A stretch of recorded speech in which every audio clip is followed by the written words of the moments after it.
Nikdy sa nebojím ísť do tejto školy. Občianske združenie Bakomy v podstate vzniklo asi pred 4 rokmi a založili ho rodičia v podstate kvôli svojim deťom.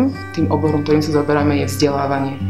A to vzdelávanie sme teda chceli sústrediť aj na tú školu, ale aby sme mohli aj my vzdelávať, dajme tomu iných, v tom, aby sa ten spôsob, ako sa u nás učí, nejakým spôsobom zmenil, aby bol inovatívny a moderný a pre deti zrozumiteľný. A myslíme si, že treba s nimi už inak pracovať, dať im trošku viac priestoru. Tak najdôležitejšie je pre nás v podstate to, aby sa deti učili s radosťou, aby ich to učenie bavilo stále, pretože je to pre nich prirodzené, že sa chcú učiť. Takže pre nás je dôležité, aby tie deti mohli to ovplyvňovať, to, čo sa chcú učiť, a aby pre nich to učenie bolo ako keby zábavné, aby sa mohli učiť čo najviac zmyslami, aby mohli sa pri tom hýbať, aby sa do toho mohli zapájať, aby mohli dávať svoje otázky, aby dostávali odpovede na svoje otázky a aby sa učili aj o sebe, aby sa zaoberali tým, čo ich zaujíma. Akože deti zaujíma strašne veľa vecí a keď ich v podstate necháme, tak oni si sami prinášajú témy, ktoré zažívajú. V podstate najdôležitejšie sú tá sloboda, aby boli deti slobodné, ale pritom zodpovedné sami na seba, aby rešpektovali sa navzájom a rešpektovali tú svoju individualitu a dôvera, aby si mohli veci, ktoré sa učia, ochytať, aby sa učili cez zážitok.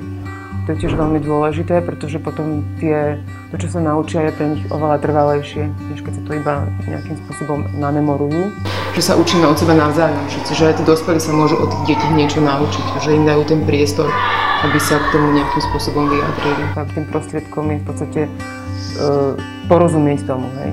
Dávať otázky, dostávať odpovede, ktorým deti rozumejú. Tak najviac si myslím, že je dôležité, aby boli v prostredí, kde sa cítia bezpečne, ktoré je pre nich známe a kde môžu slobodne sa učiť. Sa aj porozprávame, že aký máš dnes deň, alebo si povieme nejakú srandovnú historku. Hrajme sa hry, na začiatku dňa sa rozcvičíme. No tak dôležité je, aby deti boli, alebo aby človek potom, keď už vyjde z nejakého toho systému, si vedel vybrať, čo je naozaj pre neho dôležité, čo mu, dajme tomu, rozumie, čo ho zaujíma a akým spôsobom môže on potom tú spoločnosť aj zmeniť. No, nové informácie, potom ešte aj zábavu. Aby boli takí v podstate spokojní, v podstate sami so sebou a nejakým spôsobom sa vedeli si povedať svoj názor.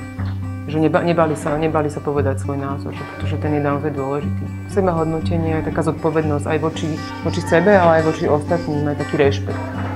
Určite voči ostatným. Snažíme sa, aby sa deti navzájom počúvali. Aj to je dôležité. V podstate to sú také najdôležitejšie veci, že takéto sociálne učenie, také medziľudské vzťahy, čo si myslíme, že je v podstate najdôležitejšie, aby človek vedel fungovať v tej spoločnosti. Myslím si, že v dnešnom vzdelávacom nejakom systéme alebo celkovo v spoločnosti chýba nejaká taká sloboda a autonómia, ktorú by mali školy mať, aby mohli slobodnejším spôsobom pracovať, aby mohli nejakým spôsobom variovať s vecami, ktoré sa deti majú naučiť.